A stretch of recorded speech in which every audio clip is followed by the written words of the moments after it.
You've tried, not just once, but over and over again, new habits, new methods, fresh affirmations.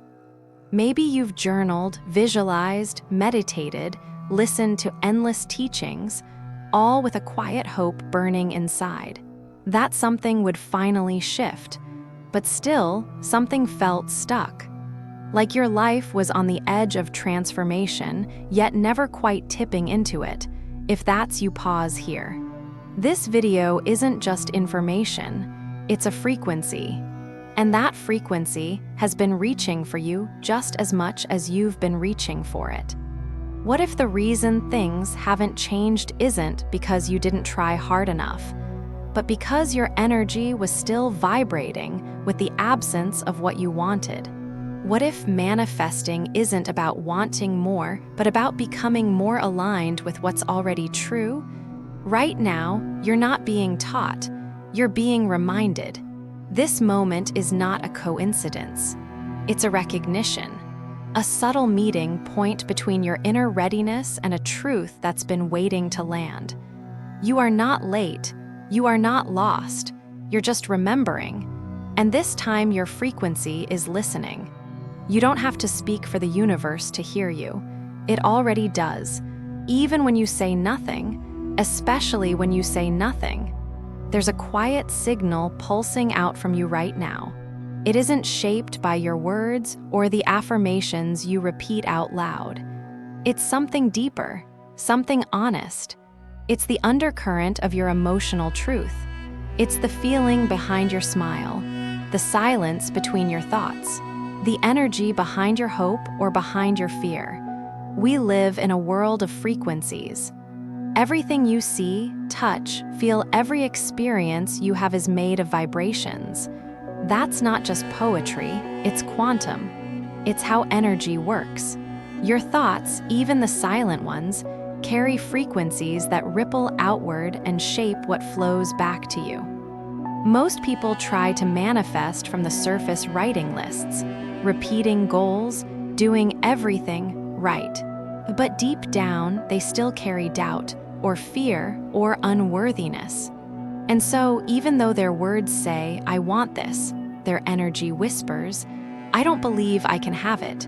And the universe listens to the whisper. This isn't punishment, it's reflection. Life mirrors the frequency you broadcast, not the one you wish for, but the one you live from. Once you begin to notice this, there's no going back. You realize that you are always creating, always sending out a signal, always being heard. So the real question becomes, what are you silently contemplating? What are you energetically rehearsing day after day without even realizing it? Because that's what you're becoming. You don't attract what you want. You attract what you are. And in this very moment, you have a choice, not to speak louder, but to feel truer, to tune your internal frequency to the life you're ready to live, not by force, not through control, but through quiet alignment. Your frequency has never been hidden. It's been guiding everything all along. And now, you're finally listening back. Most people don't fail at manifesting because they don't want it enough. They fail because they don't realize what they're actually vibrating. There's something subtle, almost invisible, that separates desire from creation. You can want something deeply, even desperately, but if the energy underneath that want is lack, then that's what the universe hears. It's like trying to call abundance while quietly humming the frequency of, "I don't have enough." And no matter how beautifully you speak, the hum is louder. It's always louder. Think about it. How often have you said, "I want this," while feeling anxious it may never come? That tension, that ache. It's the true signal you're broadcasting. Not the words, but the emotion beneath them. This is the veil that clouds so many seekers, the subtle difference between saying, "I want love," and being the frequency of someone who already feels loved. One is longing, the other is living. The universe doesn't speak English. It speaks vibration. And vibration doesn't respond to begging, it responds to embodiment. So how do you know where you are? How can you feel if you're truly aligned or just hoping? Pause. Close your eyes. Bring to mind something you've been wanting, really wanting. Let it sit in your chest. Then ask yourself, do I feel full or empty when I think of this? If there's tightness, ache, or pressure, it's not alignment, it's longing. If there's warmth, ease, and a quiet knowing, that's alignment. And here's the beauty. The shift doesn't have to be dramatic. Sometimes it's as simple as shifting from, I want this so badly, to, I remember what it feels like to already have it. You don't force it, you feel it, even just for a moment. That's the beginning. When you stop chasing and start aligning, things change. Not because you begged harder, but because you tuned your frequency like a song remembering its own rhythm. The veil between subtle and dense isn't some mystical concept. It's right there, in the way your body feels when you think a thought. And once you learn to read that, you'll never be confused about why it's not working again, because you'll know. It was never about how much you wanted. It was always about who you were being when you wanted it. Somewhere along the way, we were taught that prayer is about asking, speaking, pleading, as if the universe needed to be convinced, moved, or persuaded to bless us. But what if true prayer isn't about asking at all? What if it's about aligning? When you truly pray not from fear or desperation, but from stillness, something shifts. You stop shouting into the sky, you stop reaching, and instead you become a vessel, a frequency, because real prayer doesn't live in the mouth. It lives in the heart. It's not the words you say, it's the energy you hold while saying them. Have you ever whispered, "Thank you," before anything arrived just because your soul knew it was already on its way? That's not pretending. That's alignment. That's frequency. To live in prayer is to live as if the answer already exists. As if you're not separated from the thing you long for, but quietly in resonance with it.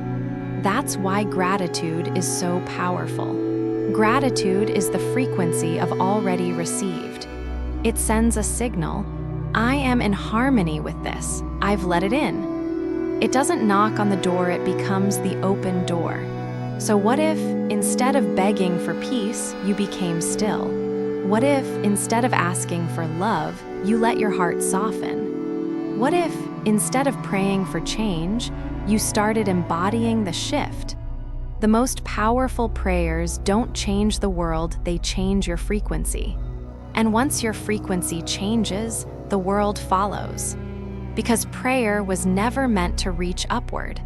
It was meant to bring you inward into alignment, into remembering, into communion with what has always been waiting for you. Not someday. But now, not out there, but here. Spiritual awakening is not always a thunderbolt. Sometimes it's a quiet decision to pause, to breathe, to shift your frequency not someday, but now.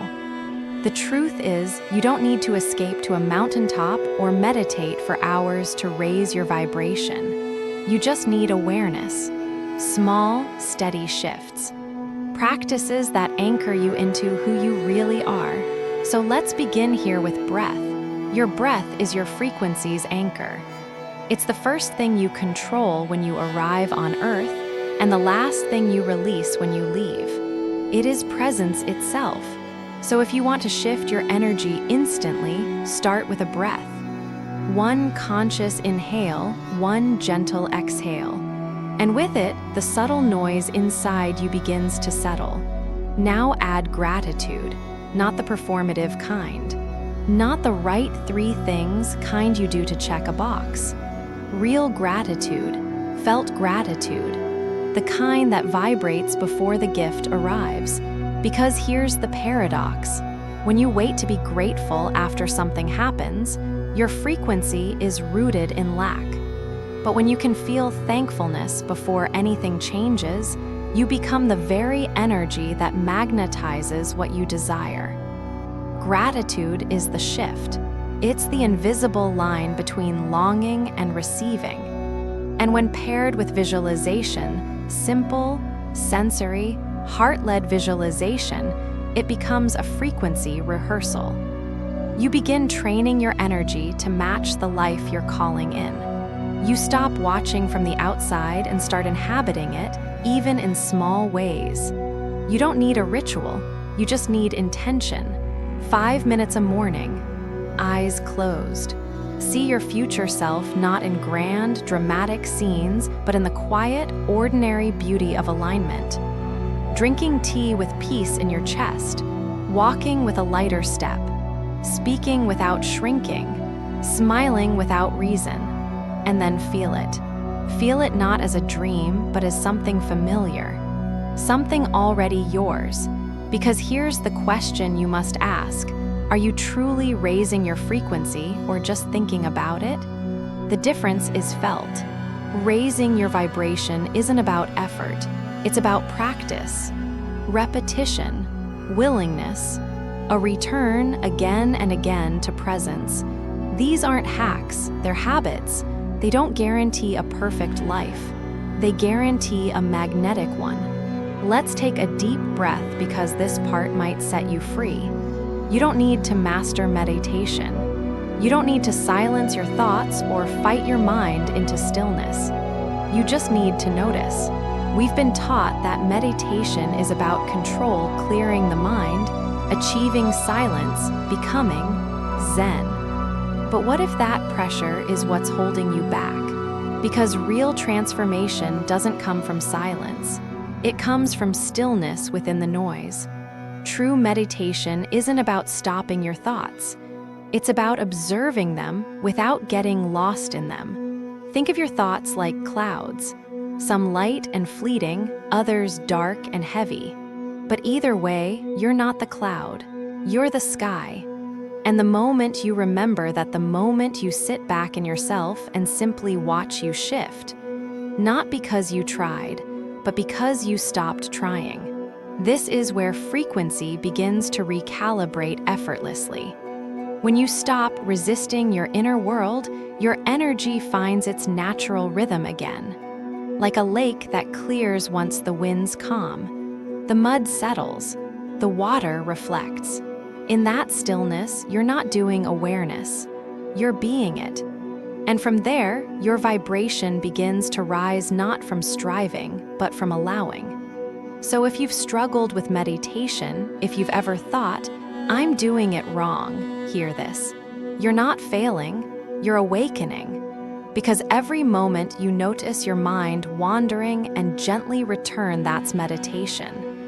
Every time you sit and simply breathe, that's transformation. You don't need to change your mind. You just need to watch it, quietly, kindly, like you would a child learning to walk. No judgment, just presence. And as you watch, something deeper within you remembers how to be. This is the gift of meditation, not silence, not control, but freedom. So exhale, let go. You're allowed to just breathe. You weren't given the gift of imagination just to escape reality. You were given it to shape it. Visualization isn't just about daydreams or lofty goals scribbled on vision boards. It's not about painting a perfect picture in your mind and hoping the universe hears it. It's about frequency. Every time you visualize, you're not making up a future, you're tuning yourself to it. You're rehearsing the energy of who you're becoming. That's why it matters less what you see and more what you feel. The true power of visualization lies not in perfect clarity, but in emotional resonance. You don't imagine to hope. You imagine to embody. Picture this, you close your eyes. You see a version of yourself walking through life with calm confidence. They're not wildly successful in some dramatic scene. They're just at peace, aligned, open. What matters isn't the scene, it's the frequency. What's the texture of that version of you? What does the air around them feel like? What is their breath like, their pace, their posture? This is vibrational rehearsal. You're not pretending, you're remembering. You're giving your nervous system, your emotions, your field a taste of what it means to already be the person you're becoming. And when done consistently, even just minutes a day, your external reality begins to reflect that inner signal. Not because you forced it, but because you trained for it. Visualization isn't about chasing the dream. It's about living from the frequency that the dream belongs to. So next time you sit down to visualize, let go of the pressure to see it perfectly. Instead, ask, can I feel it deeply? Because when your emotion syncs with your imagination, you're no longer watching the future from a distance. You're walking it home. Some shifts are loud spoken, declared, celebrated. Others are silent but seismic.